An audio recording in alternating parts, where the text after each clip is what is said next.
non plus un renforcement du partenariat avec la Russie. On se souvient d'ailleurs du premier voyage officiel du capitaine Ibrahim Traoré, un symbole. Environ un mois après avoir pris le pouvoir, Serge Daniel, c'est à son homologue malien, le colonel Assimi Goïta, autre militaire putschiste, qu'il avait rendu visite. Comme s'il voulait s'inspirer de l'expérience malienne, début novembre 2022, le capitaine Ibrahim Traoré effectue une visite d'amitié et de travail au Mali.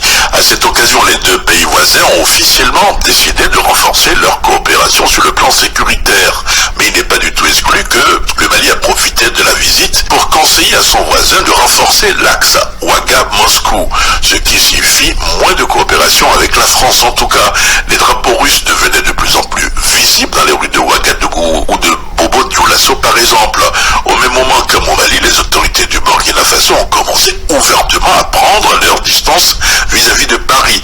Le rappel de l'ambassadeur de France à Ouagadougou a été demandé. Au Mali, l'ambassadeur de France avait été déclaré persona non grata. Ensuite, alors que les troupes françaises de l'opération Barkhane sous pression malienne ont plié bagages, comme pour signifier que Bamako a montré entre guillemets le bon chemin, les autorités du Burkina Faso viennent de donner un mois aux militaires français pour quitter le sol national. Serge Daniel, Dakar, RFI.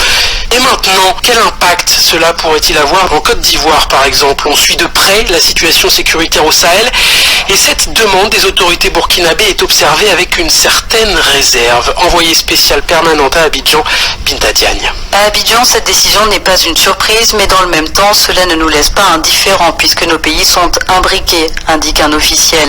Il faut qu'on soit vigilant car il y a des problèmes sécuritaires et une pression sur nos frontières, poursuit cette source. La Côte d'Ivoire et le Burkina partagent en effet près de 500 km de frontières.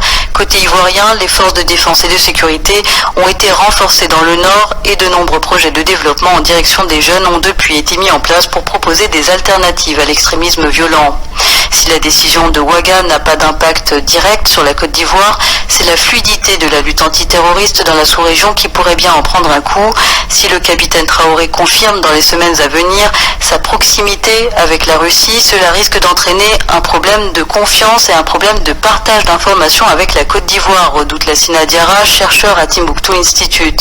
La situation au Burkina sera évidemment un sujet de discussion entre les présidents Emmanuel Macron et Alassane Ouattara ce mercredi, souligne un membre du gouvernement ivoirien qui rappelle que les forces françaises en Côte d'Ivoire sont présentes depuis longtemps dans le pays. Binta